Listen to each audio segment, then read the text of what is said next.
ଦର୍ଶକ ବନ୍ଧୁ ଆଜି ସକାଳର ଗୁରୁତ୍ୱପୂର୍ଣ୍ଣ ଖବର ଉପରେ ଆସି ନଜର ପକାଇବା। ଆଜିର ପାଣିପାଗ ଖବର। 11ରୁ ଖସିବ ତାପମାତ୍ରା। କୋପ ଦେଖାଇବ କାଳବୈଶାଖୀ। 80 କିଲୋମିଟର ବେଗରେ ବହିବ ପବନ। ଭୁବନେଶ୍ୱର। 11ରୁ କମିବ ତାପମାତ୍ରା। 13 ତାରିଖ ପର୍ଯ୍ୟନ୍ତ ରାଜ୍ୟରେ କାଳବୈଶାଖୀ ଜନିତ ବର୍ଷା ଓ ପବନ ରହିବ। ଏ ନେଇ ପୂର୍ବାନୁମାନ କରିଛି ଆଞ୍ଚଳିକ ପାଣିପାଗ ବିଭାଗ। ଆସନ୍ତା 24 ଘଣ୍ଟା ମଧ୍ୟରେ ପଶ୍ଚିମ ଓଡ଼ିଶାରେ ଘଡ଼ଘଡ଼ି ସହ ବର୍ଷା ହେବାର ସମ୍ଭାବନା ରହିଛି। ପବନର ବେଗ 50ରୁ 60 କିଲୋମିଟର ରହିବ।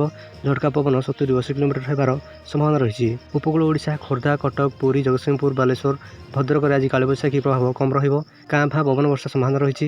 ବର୍ତ୍ତମାନ ବଢ଼ିଥିବା ତାତି ଓ ଅତ୍ୟଧିକ ଜଳୀୟ ବାଷ୍ପ ଯୋଗୁଁ କାଳବୈଶାଖୀ ଏକ ସପ୍ତାହ ହେଲା ଭୀଷଣ ରୂପ ନେଇଥିଲା। ଏଥିପାଇଁ ଆଞ୍ଚଳିକ ତାତି ଏକ ବଡ଼ କାରଣ ବୋଲି କହିଛନ୍ତି ସୁଆସିଇସି ମୁଖ୍ୟ ଶରତ ଚନ୍ଦ୍ର ସାହୁ।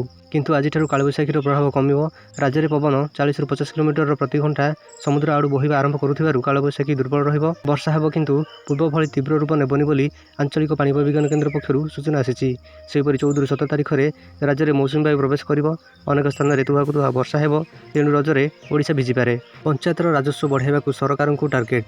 ଏଣିକି ବର୍ଷକୁ 1200 ଟଙ୍କାର ବୋଝ ମୁଣ୍ଡାଇବେ ଗାଁ ଲୋକ। ପଞ୍ଚାୟତରେ ରହୁଥିବା ଲୋକଙ୍କୁ ଆଉ ଟିକସକୁ ନେଇ ତ୍ରାହି ମିଳିବନି। ବର୍ଷକୁ 1200 ଟଙ୍କାର ବୋଝ ମୁଣ୍ଡାଇବାକୁ ହେବ। ମହାନଗର ନିଗମ ଓ ପୌରାଞ୍ଚଳ ଢାଞ୍ଚାରେ ପଞ୍ଚାୟତରୁ ବି ଘର ଓ ସମ୍ପତ୍ତି ଟିକସ ଆଦାୟ ହେବ। ଦୋକାନୀମାନେ ଜୀବିକା ଟିକସ ବା ପ୍ରଫେସନ ଟ୍ୟାକ୍ସ ଗଣିବେ। ପ୍ରତି ପରିବାରରୁ ଏଭଳି ଟିକସ ଆଦାୟ କରିବାକୁ କେନ୍ଦ୍ରୀୟ ଷୋଡ଼ଶ ଅର୍ଥ କମିଶନର ବା CFC ରାଜ୍ୟ ସରକାରଙ୍କୁ ସୁପାରିଶ କରିଛି।